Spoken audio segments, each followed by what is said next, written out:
ketika mau masuk ke rumah itu 3 perintah. Tapi 2 yang paling pokok.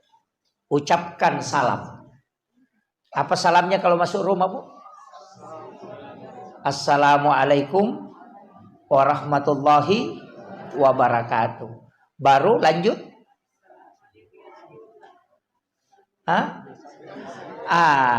Di dalam Quran surah An-Nur itu disebutkan, fa iza dahaltum buyutakum, ketika engkau masuk ke dalam rumahmu maka salami dirimu.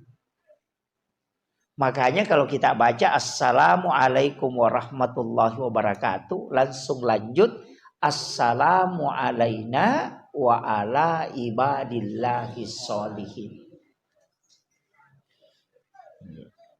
Ada yang mengambil salam dulu ke Rasulullah. Assalamu alayka ya Rasulullah. Assalamu alayka ya Nabi wa rahmatullahi wabarakatuh.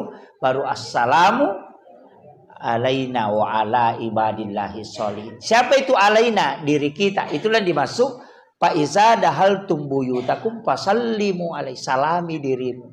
Kemudian yang kedua, wa ala ibadillahi sholihin, supaya malaikat rahmat yang ada di dalam rumah itu menjadi mendoakan kita.